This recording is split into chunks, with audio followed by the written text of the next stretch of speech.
Jasper's father, Solomon Thompson, and I actually have a picture of Solomon.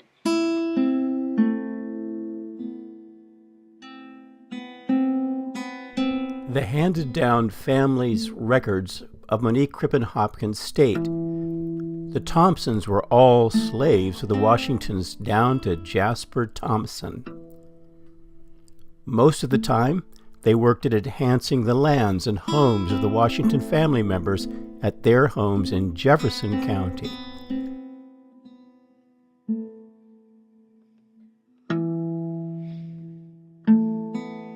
Many of the Thompsons worked in the beginning on the Jefferson County lands of just one of three brothers of Corbin and Hannah Lee Washington, Richard Henry Lee Washington.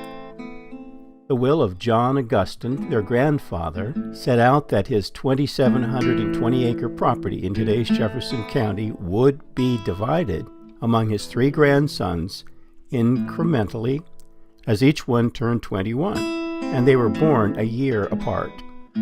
Richard Henry Lee Washington, whose then-deceased mother was the daughter of Richard Henry Lee, a signer of the Declaration of Independence, turned 21 in 1809, triggering the division of his estate the following year by John Washington's surviving widow, Hannah Bushwood Washington. Richard Henry Lee Washington's 885 acres was taken from the main property and carried the name, with a modest two-story abode, of the original property, Prospect Hill.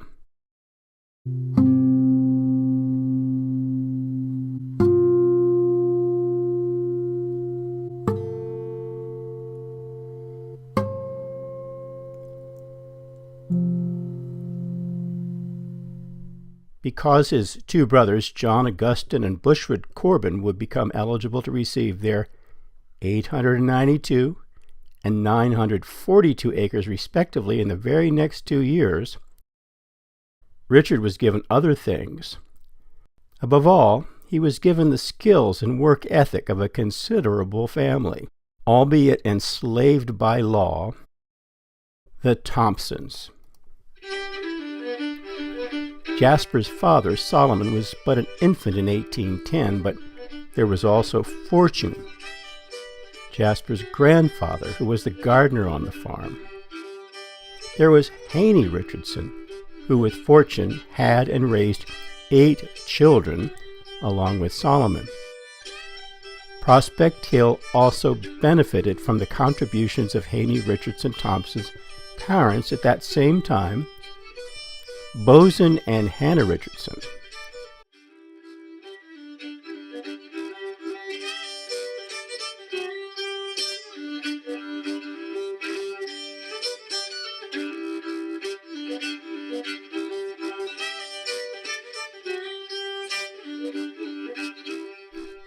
And Haney Richardson Thompson's grandparents, Furrow Sr. and Penny Richardson, were there at Prospect Hill, too, in 1810.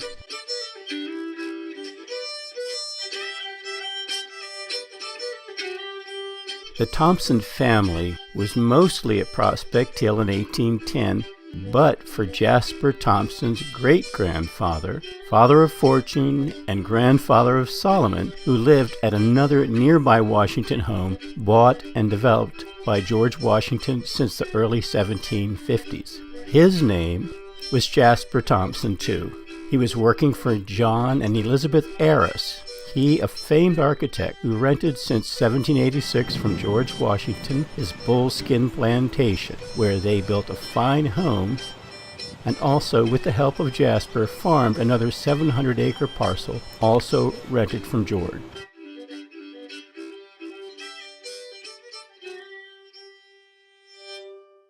The mystery remains, though. Why is it that the heiress legally emancipated Jasper Thompson by name May 24, 1813, and all his increase?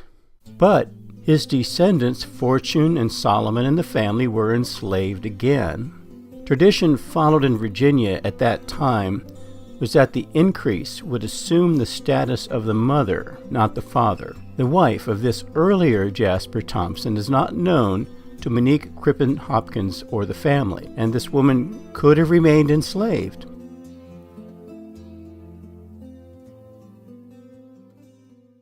John Augustine Washington wrote, "The oldest son, Richard Henry Lee Washington, occupied the old, small, two-story house called Prospect Hill on his 885-acre portion, but he died as a young bachelor, and his property was divided among his sister and two brothers." We don't know much about Richard Henry Lee Washington, but we do have a little printed invitation to one of the Fairfaxes to come to a party at Prospect Hill. It was a dancing party, and it was called for 12 noon, and since the house was diminutive, they must have danced outdoors on the lawn.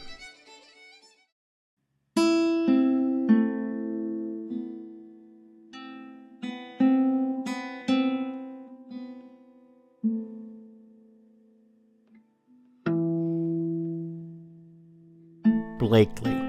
Family records indicate that Solomon Thompson, Jasper Thompson's father, was born at Blakeley Farm.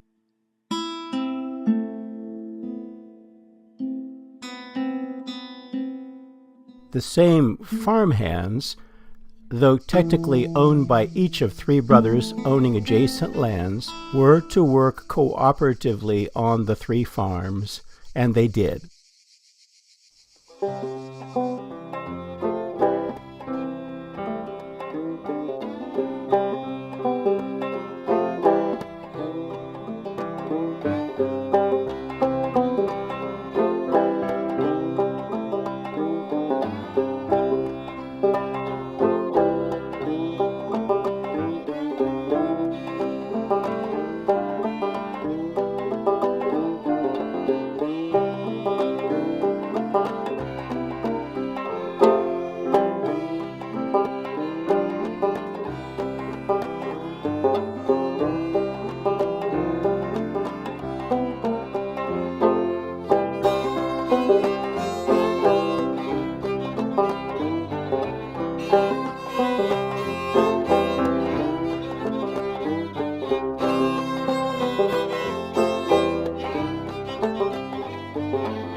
When Richard died unmarried in 1817, his acres went 1/3 to Blakeley, the home of the second John A. Washington,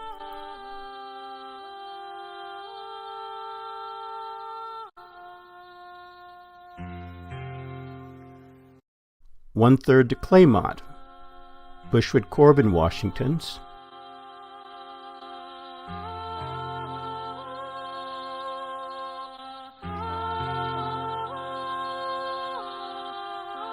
and 1/3 to his sister, Mary Lee Washington, who was the wife of a lawyer named Noblet Herbert.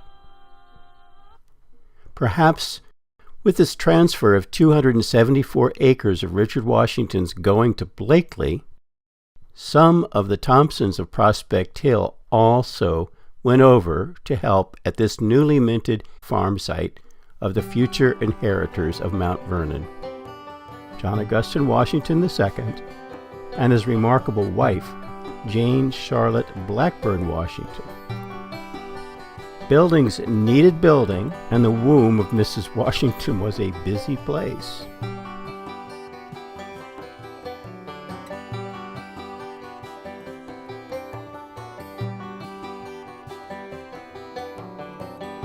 Jasper's dad, Solomon, went to Blakeley, where for the next 40 years he helped the homesteads prosper at Blakeley, Prospect Hill, and Claymont.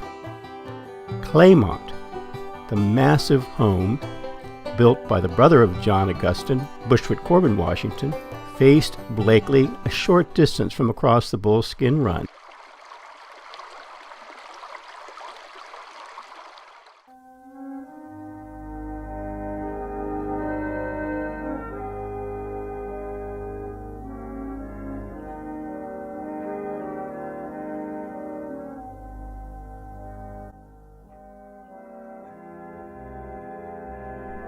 Bushrod conveniently had married his beloved Anna Maria Thomasina Blackburn Washington, Jane Charlotte's sister.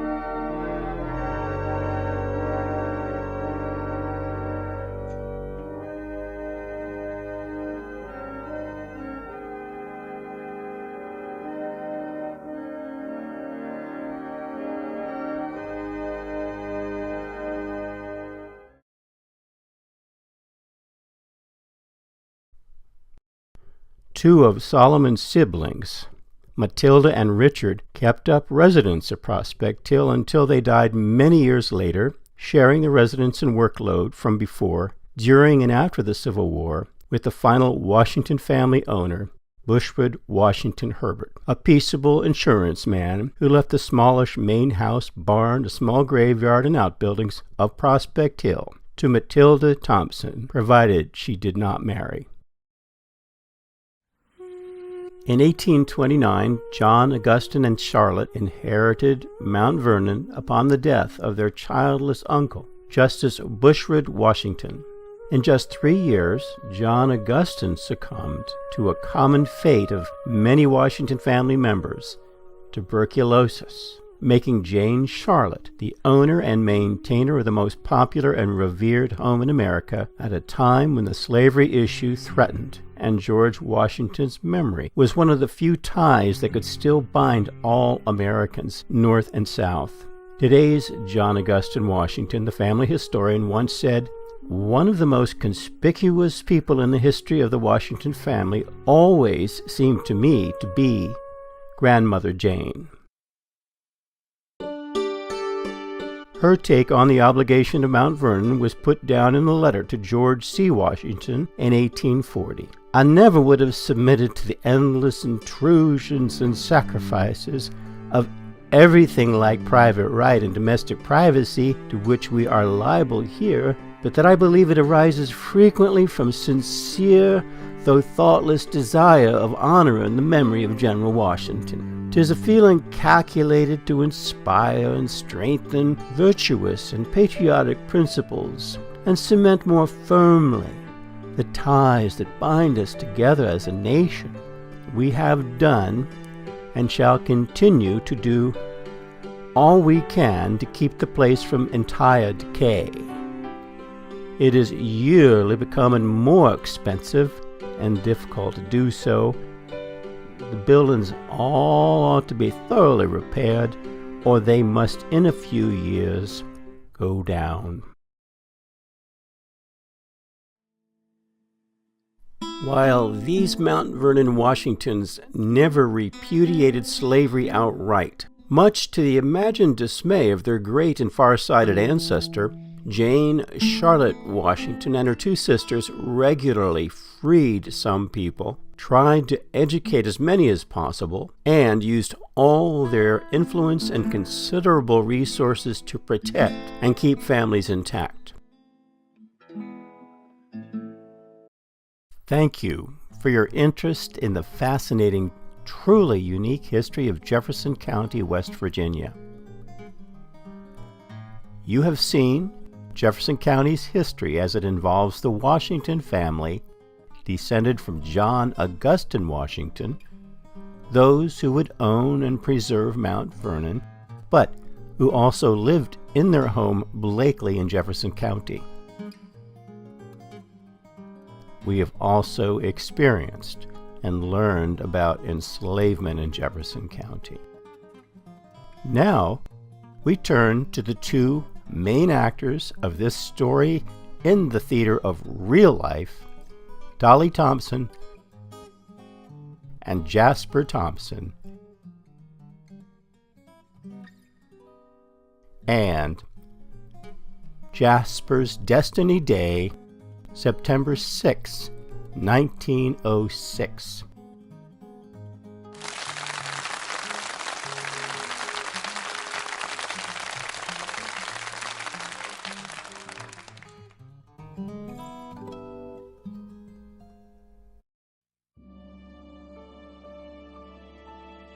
In January 1844, Jasper Thompson was born to Solomon Thompson and Eliza Gray Thompson. The family's written records show Eliza was the daughter of Harry Gray and Fanny Mitchell.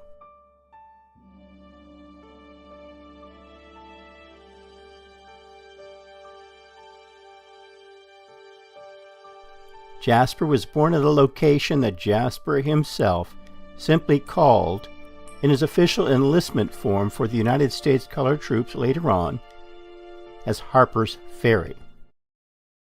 Researching the lives of the enslaved is hard because only first names are in most records, and no courthouse death records in Jefferson County existed there for before 1853. But Jasper Thompson may well have been the, quote, Negro boy named Jasper, end quote, that Jane Charlotte Washington, then the owner of Mount Vernon, cited in her will and gave, in the parlance of the time, to the son of her prematurely deceased eldest daughter, Anna Maria Thomasina Alexander. Anna Maria had married Dr. William F. Alexander, and they began making house and making farm. The couple began making house, renting a small structure from John Humphreys just east of Charlestown off the Harpers Ferry Road, called Walnut Hill.